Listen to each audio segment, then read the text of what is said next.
नमस्कार. संवादच्या आजच्या आपल्या कार्यक्रमामध्ये आपल्याला पाहुणे म्हणून लाभलेले आहेत शांताराम कारंडे. शांताराम कारंडे यांनी अक्षरशः शून्यातून जग निर्माण केलेलं आहे.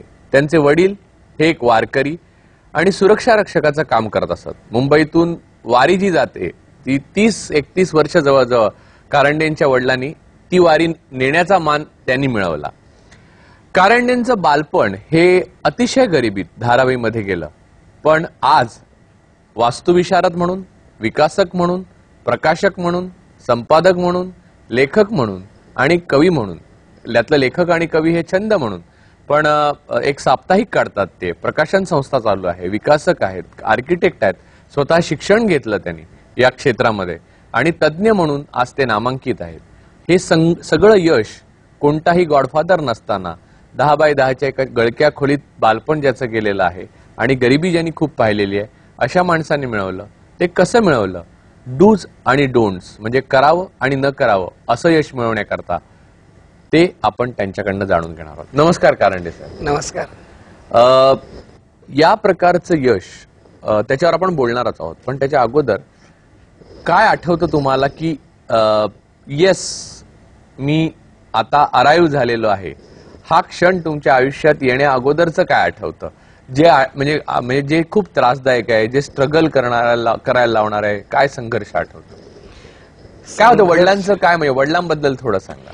वडिलांबद्दल म्हणजे वडील सिक्युरिटी गार्ड होते म्युन्सिपालिटीमध्ये आणि चर्मकार समाजामधून आलेले होते, प्लस ते वारी करत होते. म्हणजे अक्षरशः चालत जायचे 1 महिना, तेव्हा त्यांना हे ध्यान नसायचं की आपली बायका मुलं किंवा काय करतायत मागे. ते संत तुकारामासारखे एकदा पुढे गेले की त्यांना फक्त पांडुरंग दिसायचा, परंतु तोच पांडुरंग मागे त्यांची बायका मुलं सांभाळायचा हे त्यांना सर्वज्ञत होतं. आणि त्यामुळेच मला असं वाटतं की त्यांचा जे पुण्य आम्हाला लाभले आणि आम्हाला जो देवाचा वरदहस्त लाभला त्याच्यातूनच हे घडत गेलं. आम्ही 4 भाऊ, पण 4 भावांपैकी एक मला म्हणजे पहिल्यापासूनच हे काहीतरी करायचं, शांत बसायचं नाही. तुम्ही पाहाल जेव्हा आपण अजून 2-3 वेळा भेटतो तुम्हाला असं जाणवेल की हे शांत बसणारं व्यक्तिमत्व नाहीये. तुम्ही एखादा पॉईंट काय सांगाल तर मी त्याच्यावर परत डिस्कशन चालू करतो आणि त्याच्या मागे लागण्याचा प्रयत्न करतो. हेच मला इथपर्यंत घेऊन आलेलं असं मी समजतो. पण मला दुसरं एक सांगा की सर्वसाधारणपणे अशा प्रकारच्या त्रासदायक असुरक्षित वातावरण जेव्हा असतं घरामध्ये तेव्हा शिक्षण घेण्याची इच्छा मरते मुलांची आणि मुलं वाईट मार्गाला लागू शकतात किंवा गैरमार्गाला लागतात. म्हणजे श्रीमंत होण्याची उदाहरणं असू शकतील, पण शिक्षण घेऊन दर्जा मिळवून श्रीमंत होण्याची आणि यश मिळवण्याची उदाहरणं नाहीये. म्हणून हे शिक्षण घेण्याचे फायर कुठून आले? का वाटलं तुम्हाला आपण एवढं सिव्हिल इंजिनिअरिंग आणि आर्किटेक्चर मधलं शिक्षण घ्यावं? ऍक्च्युली आता खरी गोष्ट सांगायची असेल तर मी जे शिक्षण घेतलं 7वी पर्यंत म्युन्सिपालिटीच्या शाळेत काळ्या किल्ल्याच्या, त्याच्यानंतर शिक्षण घ्यायचं तर आम्हाला हे माहित नव्हतं की आता काय करायचं. त्यावेळी माझे मोठे वडील बंधू दत्तात्रय कारंडे यांनी आम्हाला हॉस्टेलमध्ये टाकलं. 8वी ते 12वी मी हॉस्टेलमध्ये होतो. 12वीला पण व्होकेशनल सब्जेक्ट, टेक्निकल सब्जेक्ट घेऊन, आणि तिकडच्या प्राचार्यांनी मला इन्सिस्ट केलं की बाबा तू मुळात दिसतोस हुशार, तू टेक्निकल घे. आणि मला टेक्निकल सब्जेक्ट दिला आणि मी 12वी चांगल्या मार्काने पास झालो. ते झाल्यानंतर जेव्हा मी काळ्या किल्ल्यामध्ये परत आलो तेव्हा मार्च आणि सप्टेंबरच्या मधला जो कालावधी होता त्याच्यात मग मी मित्रात फिरायचो. आणि असं जिकडे तिकडे फिरताना मला गुणवंत कदम नावाचा माझा खास मित्र आहे, त्यांनी मला सांगितलं की इंजिनिअरिंगला ऍडमिशन घे तू. म्हणजे 12वी झाल्यानंतर साल काय होतं? साल साहेब 1988, 87 आणि 88च्या कालावधी. आणि इंजिनिअरिंगला ऍडमिशन घेतल्यानंतर मी पहिल्याच दिवशी फॉर्म भरायला गेलो. त्या पहिल्याच दिवशी मला जो मित्र भेटला जो आजपर्यंत माझ्या सोबत आलेला आहे तिकडे, तोच विनोद निक्षे, की ज्याच्यामुळे आज इथपर्यंत मी त्याच्या सहयोगाने मला त्याच्या पुण्याईने आणि आम्ही तिघे पार्टनर आहोत, आमच्या तिघांच्या कष्टाने आम्ही इथपर्यंत आलो. त्यामुळे मी माझं जे श्रेय, मी मेहनत केलीच आहे, वडिलांची पुण्य माझ्या बरोबर आहे, पत्नीच्या रूपात लक्ष्मी माझ्या घरात आलेली आहे, त्यामुळे तिथून माझी जी तरक्की होत गेली याला सगळ्याला ती जोड लागली. म्हणजे फक्त मी कर्म करत असेल आणि मला जर साथ देत नसेल कोण, तर मी असं समजतो की ते थोडं अर्ध होईल.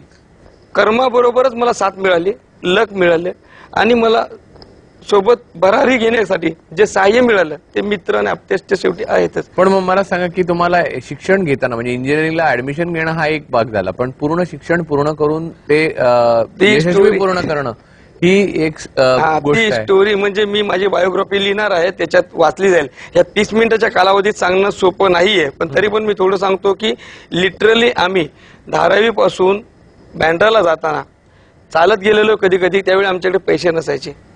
माझे वडील बंधू आहेत ते शिक्षकी पेशात होते आणि थोडासा पगार. वडील नसल्यानंतर म्हणजे आहेत वडील आता, परंतु तेव्हा दिंडीला जातात किंवा बाहेर असायचे. त्यावेळी ती परिस्थिती होती आणि मला ते अजूनही दिवस आठवत आहेत की मी कलानगर पर्यंत चालत गेलेलो आहे आणि विनोद निक्षे आणि मी तो चेंबूरवरून यायचा सायकलवरून तिथे ठेवून मग आम्ही चालत बँड्राला जायचो. असं कॉलेज केलेलं आहे. आणि कॉलेज करताना सुद्धा कॉलेजमध्ये पण ऍक्टिव्हिटीमध्ये होतो मी. कॉलेजचा जीएस होतो 1991-92 ला. पण त्यावेळी सुद्धा मला एक उद्दिष्ट माझ्या समोर होतं. माझे मित्र मला सांगायचे, इव्हन आम्ही जीएस असताना जे काय कॉलेजमध्ये असतात जे प्रॉब्लेम लफडे होतात ते तुम्हाला सर्व ज्ञात आहे. त्यावेळी अंधारे सर नावाचे प्रिन्सिपल ग्रस्त आहेत, त्यांनी मला कॅबिनमध्ये घेऊन 1 तास लेक्चर दिलं आणि म्हणले, मुळात उपजत तुझ्यामध्ये गुण आहेत, तू नोकरी करू नकोस. त्यांना दिसलं असेल कदाचित. आणि त्यांनी जे मला लेक्चर दिलं ते लेक्चरचं इथपर्यंत म्हणजे मला कामी आलेलं आहे. पण शिक्षणामध्ये आपल्याला सातत्याने तुम्हाला जो संघर्ष करावा लागला किंवा घरची परिस्थिती अपयश येईल अशी कधी भीती वाटली का? अपयश ऍक्च्युली नाही येत मी असं समजतो. कदाचित लोकांना वाटेल की काहीतरी म्हणजे स्टेजवर बसल्यामुळे बोलतो, तसं नाहीये. जर तुम्ही पॉझिटिव्ह थिंकिंगनी पॉझिटिव्ह रित्या जर सामोरे जात असेल तर अपयश येत नाही. तुम्ही इथंच म्हणाल नाही हो मला तिकडे पोहोचायचं, पण सिग्नल आहे, पाऊस आहे, गटर आहे, खड्डा आहे, तर नाही होत. तुम्ही गाडी काढा नाही तर चालत जावा. सिग्नल असा, ट्रॅफिक असू द्या, तुम्ही चालत जात असाल तर तिकडे पोहोचणार. हा जो आत्मविश्वास तुमच्यात असेल तर मला नाही वाटत की तुम्ही मागे राहाल. तुम्ही काय कोणीही मराठी माणूसाने पुढे यायचं असेल तर कारण शोधायची नाही. राजसाहेब ठाकरेंचं वाक्य मला खूप बरं वाटतं आणि म्हणून मी त्यांचा फॅन आहे, खूप मोठा फॅन आहे. की ते म्हणतात की मराठी माणूस मागे राहायला नाही पाहिजे. मागे राहण्याचं एकच कारण आहे की कारण शोधतात. का रे बाबा आला नाही, साहेब जरा ते साहेब मला बोलले थांब. काय साहेब बोलले थांब? साहेब कोण शाह आहेत ना, थांबा म्हणायचं, मला तिकडे जाऊन आलं पाहिजे. या संदर्भात आपण अजून बोलणार आहोत, पण एका ब्रेक नंतर.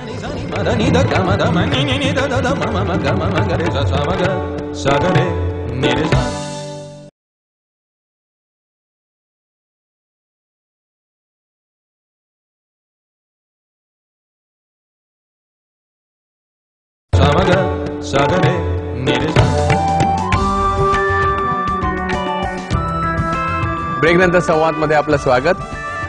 शिक्षण पूर्ण झाल्यानंतर सर्वसाधारणपणे मराठी माणसामध्ये अशी प्रवृत्ती असते की एवढं तुम्ही वास्तुविशारद झालेले आहात तर मग नोकरी सहज मिळाली असते. आणि तेव्हा तर एवढेही मोठ्या प्रमाणावरचे इंजिनियर्स नव्हते.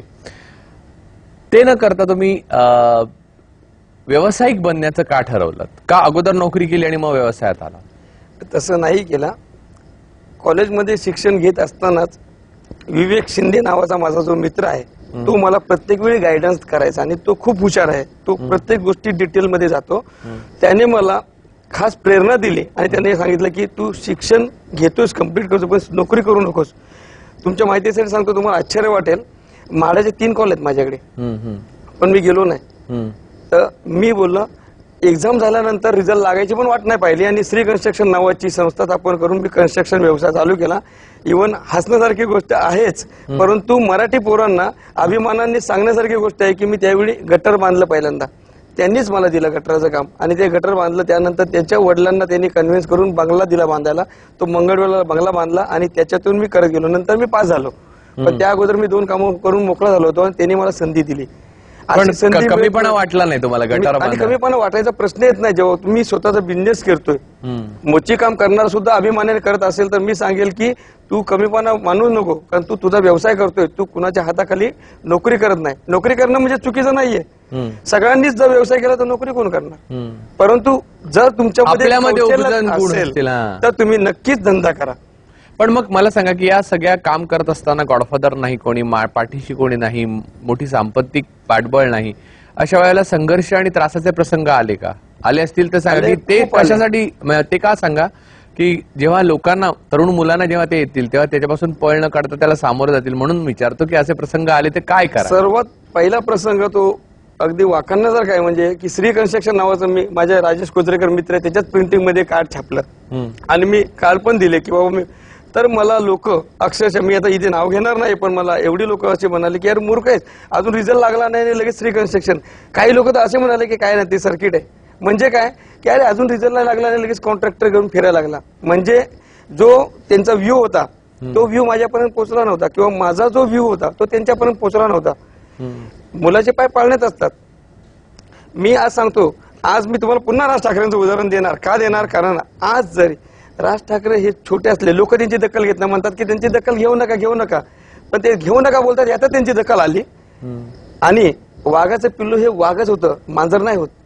पण मला इथे दुसरा एक प्रश्न विचारायचा आहे की संघर्षाचे प्रसंग जेव्हा आले तेव्हा आर्थिक अडचणी किंवा आलेलं काम, कॉन्ट्रॅक्ट कॅन्सल झालं आणि त्यातून प्रश्न निर्माण झाले, असं कधी झालं का? झालं. पहिल्या कामात मी लॉस गेलो आणि सांगताना खूप हसू वाटेल की माझा मित्र विवेक शिंदे जेव्हा सांगायला आला आणि आम्ही पाऊस येत होता आणि मला हॉटेलमध्ये चहा कटिंग सांगितले, म्हणला मित्र असं आहे, हिशोब कर. आणि हिशोब केल्यानंतर तुझे जो बॉम्ब टाकला तो माझ्यासाठी धक्कादायक होता. तो बोलला अरे आपण 27,000चं कॉन्ट्रॅक्ट घेतलंय आणि 1200 रुपये लॉस आहे आपण. तर आम्ही घाबरलो. 1200 रुपये म्हणजे आजचे 1,20,000 रुपये माझ्या मते. किंवा तेव्हा तुम्हाला 1200 पण खूप होते. Too much. म्हणजे सांगतो की आज 1 कोटी बोललं तर चालेल आजच्या घडीला, पण 1200 रुपये म्हणजे आता करायचं काय? भावाला आणि वडिलांना काय सांगायचं? ते म्हणतील तुला सांगितलं नोकरी कर, धंदा का करतोस? पण तरी पण त्याच्यातून सावरून घेत आम्ही त्या लोकांना जाऊन भेटलो, ज्यांचं आम्ही काम घेतलं. त्यांना सांगितलं की आम्ही थोडे मोडे ऍडजस्ट करू, पण तुम्ही थोडं सांभाळून घ्या, आम्हाला असा लॉस झालेला आहे. मग त्यांनी खुशीमध्ये जाऊन 1000 रुपये त्याच्याजवळ दिले होते की बाबा ठीक आहे, वाढले ना तुमचं कोटेशन, 1000 रुपये या, 200 रुपये तुम्ही बेअर करा. पण आज ते 200 रुपये म्हणजे ती आमची इन्व्हेस्टमेंट आहे. मला सांगा की व्यवसाय करताना, स्वतंत्र व्यवसाय करताना निराशेचा प्रसंग आला का कधी? नाही, तसा आला नाही, कारण माझ्या दोन्ही बाजूला उजवा आणि डावा होते. आणि पण तुम्हाला निराशा आली म्हणजे अशी, असं कधी झालं नाही की आता यातून कसा मार्ग काढायचा? कोंडी झालेली आहे, असं झालं? कोंडी वगैरे झाली, कारण आम्ही जेव्हा मोठं ऑफिस घेतलं, छोटं, ते एक 5 मिनिटं मी त्याच्याबद्दल, मी धारावीच्या 10x10च्या खोलीमध्ये जेव्हा राहून मोठं झालो आणि व्यवसाय करायचं ठरवलं, तेव्हा विनोद दीक्षित आणि नरेश पाटील माझ्या सोबत होते सुरुवातीपासून, कॉलेजपासून. त्यांनी आम्ही बसून ठरवलं की आपण असं संस्था करूया आणि आपण काम करूया. ऑफिस काय, ऑफिस नाही बोललं. मग आम्ही घर बनवलं तेच, आणि वरच्या मधल्यावर 8x8ची जी रूम आहे त्याच्या शिडीवर, पायरी नव्हे, स्टेअरकेस नव्हे, शिडीवर चढून आम्ही जायचो. तिकडे आम्ही 1 वर्ष धंदा केला.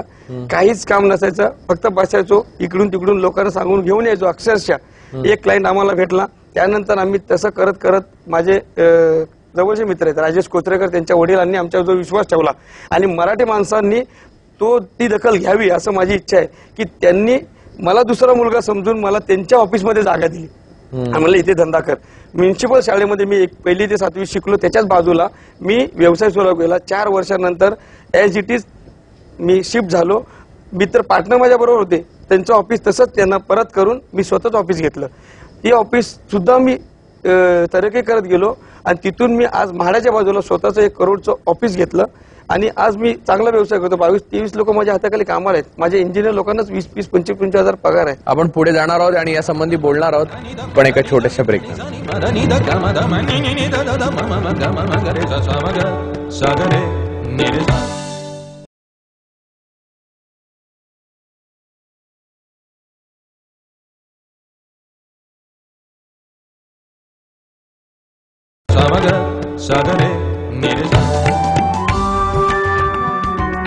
ब्रेक नंतर संवाद मध्ये आपलं स्वागत. एकीकडे व्यावसायिक म्हणून यश मिळवत असताना, म्हणजे तुम्ही जे मगाशी सांगितलं, ते स्वाभाविकपणे म्हणजे त्याच्या गुणिले करत जायचं असं आपण समजू.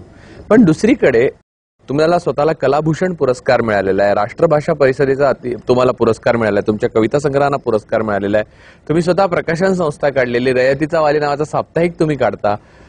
या संदर्भात म्हणजे हे कविता लिहिता, कवितांचे संग्रह काढलेले आहेत, जे तुम्ही व्यवसाय करता म्हणजे दगड, माती, विटा, सिमेंट यांच्याशी संदर्भातला व्यवसाय करणाऱ्या माणसाला शब्द, काव्य, मृदुता, नाजूकता आणि कलाभूषण पुरस्कार हे थोडं गमतीशीर वाटतं. पण ते तुमच्या बाबतीत का घडावं? वडिलांच्या वारकरी संप्रदायाच्या संस्कारामुळे? कदाचित, कारण रक्तामधूनच माझ्यामध्ये लेखणी आणि वक्तृत्व आलं असं मी समजतो. मला कोणी शिकवलं नाहीये.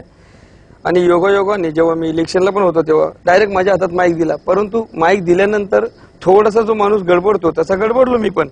परंतु त्याच्यानंतर जो घेतला तो अजूनपर्यंत घेतला. म्हणजे तुम्ही मला 2000 लोकांमध्ये दिला तरी बाबा बोल म्हटलं, विषय मला माहित नाहीये आणि तुम्ही मला हा विषय कदाचित तुम्हाला सगळ्यांचा राष्ट्रभाषा परिषदेचा पुरस्कार कोणत्या ह्याच्यासाठी मिळाला? अतीतसाठी घेतला मी. पहिल्यांदा माझा अतीत नावाचं काव्यसंग्रह प्रकाशित केलेला आहे. आणि तो ऍक्च्युली जेव्हा मी इंजिनिअरिंगला होतो आणि वेळ मोकळा असायचा त्यावेळी काही कविता लिहिल्या होत्या. भरपूर माझ्या कवितांनी लेख लिहिलेले, कथा लिहिलेल्या आहेत, त्या अशाच पडल्या. त्या प्रमोद पवार नावाचे मित्र माझे खूप जवळचे आहेत. त्यांनी मला सांगितलं की बाबा हे असंच सडवून ठेवण्यापेक्षा प्रकाशित कर. तर मी म्हटलं प्रकाशित माझ्याजवळ वेळ नाहीये. सकाळपासून रात्रीपर्यंत मी असाच असतो धावपळीमध्ये. साईट मीटिंग, BMC, मी प्लॅन पासिंगचं काम करतो. त्यामुळे मला गव्हर्नमेंट शासकीय कॉलेज कार्यालयात जावं लागतं. त्यामुळे त्या बिझी शेड्यूलमध्ये माझ्याकडे वेळ नाही. तू बघ एका झटक्यात प्लॅन पास करण्याकरता तुमची खासियत आहे ना खूप. असं तुम्ही म्हटलं तर हरकत नाहीये, पण मी माझ्या तोंडाने नाही म्हणू शकत. परंतु माझे बिल्डर आहेत, माझे क्लायंट आहेत, त्यांना माहिती आहे. आज माझ्याकडे SRHच्या 65च्या वर फाईल आहेत आणि मोठी मोठी कामं करतो. तर मुद्दा हा आहे की तो प्रमोद पवार नावाचे ग्रस्त आहेत, त्यांनी मला सांगितलं आणि माझ्या तो विडा उचलला आणि त्यांनी ते अतीत पुस्तक प्रकाशित करायचं प्रोत्साहन दिलं आणि केलंही त्यांनी. त्यानंतर मग मी आरोळी, आसमा माझे कथासंग्रह प्रकाशित केले. खूप लिहिलंय तुम्ही, प्रचंड खूप लिहिलेलं आहे. आणि आता लेटेस्ट म्हणजे माझे मावस भाऊ जेवण बामणे जे रयतेच्या वालीचे संपादक आहेत, त्यांनी ते स्वतः पत्रकार आहेत, 17 वर्षाचा अनुभव आहे. पण त्यांना सुद्धा माझे लेख एवढे आवडतात आणि माझ्या कविता आवडतात. मला त्यांनी सांगितलं आपण पत्र काढूया. मग ह्या 2 लोकांनी जो प्लॅटफॉर्म दिला त्याचं मी सोनं करायचा प्रयत्न करतो. त्यांना माझ्यात दिसलं काहीतरी आणि त्यांनी मला प्लॅटफॉर्म दिला. मला एक सांगा की सतत कामात असणं आणि सतत धडपड करत राहणं किंवा सतत कशा ना कशा रीतीने व्यक्त होणं हे सगळं तुमच्या व्यक्तिमत्वाचा एक सगळा भाग आहे, जो आता हा कार्यक्रम पाहत असलेल्या प्रत्येकाला लक्षात आला असेल. या सगळ्याच्या पलीकडे जाऊन जे तुमच्या घरात अध्यात्म आहे, म्हणजे वारकरी संप्रदाय आहे, त्याच्याशी आपण जोडून घ्यावं असं तुम्हाला कधी वाटतं का? तसं तर वाटलं नाही कधी, कारण कामापुढे वेळ मिळत नाही. तो भाग आलाच. परंतु माझा विचार आणि माझ्या वडिलांचे आई वडिलांचे पण विचार एकदम मोकळे आहेत. ते अजून नॉनव्हेज प्रकार कधी खात नाहीत. परंतु आम्हाला सांगितलंय तुम्हाला आवडत असेल तर खा. म्हणजे आम्हाला त्यांनी बंधनात नाही अडकवलं आणि आम्ही पण तसं समाजात वावरलो. मी घरच्यांपेक्षा जास्त मित्रांमध्येच असतो.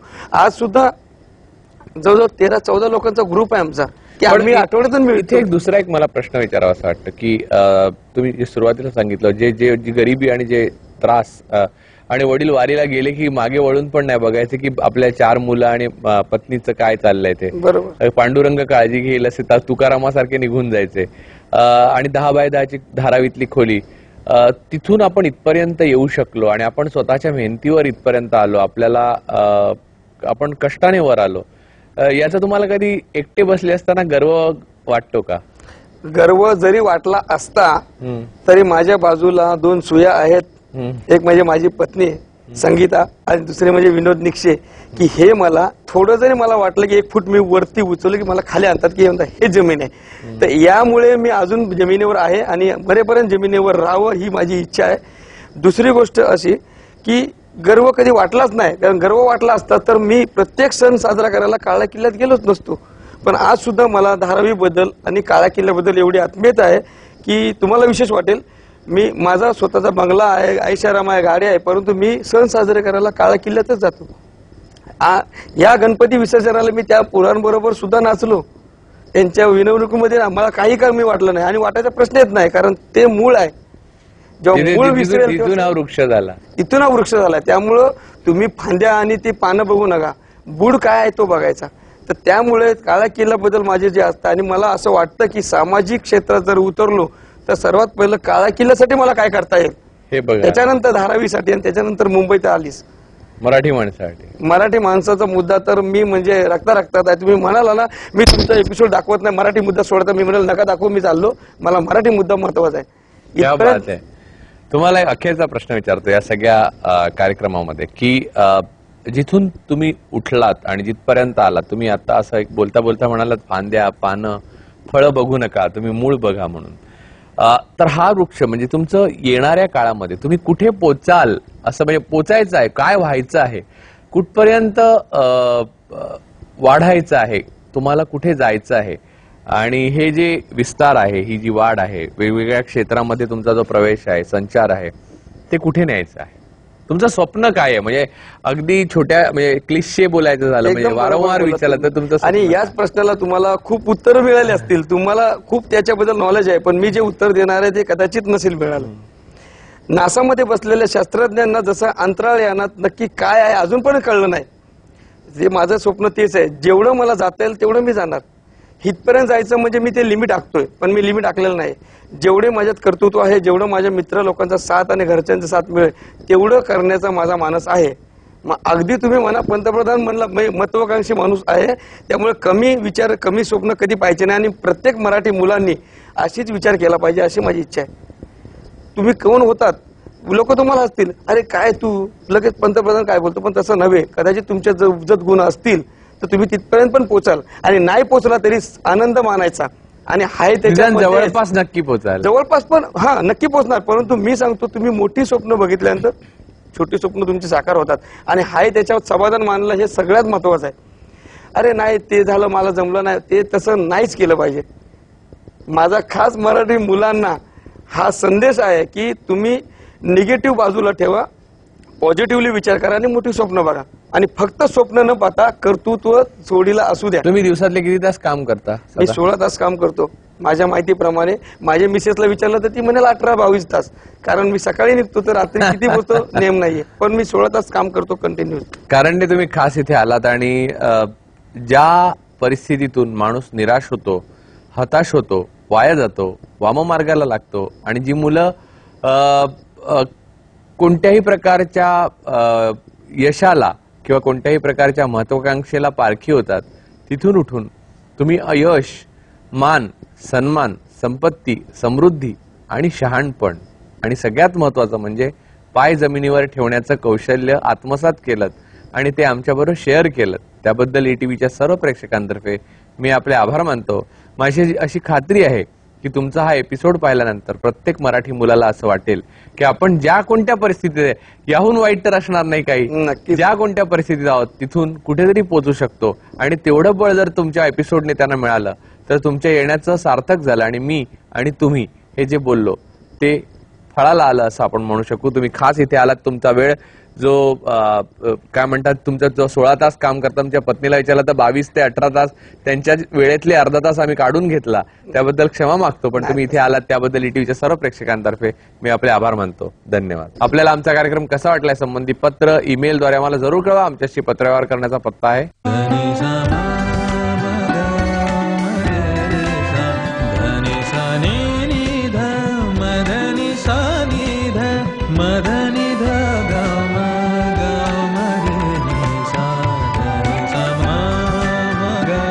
पाहायला विसरू नका रोज सकाळी 8 वाजता संवाद, फक्त ETV मराठीवर. नमस्कार.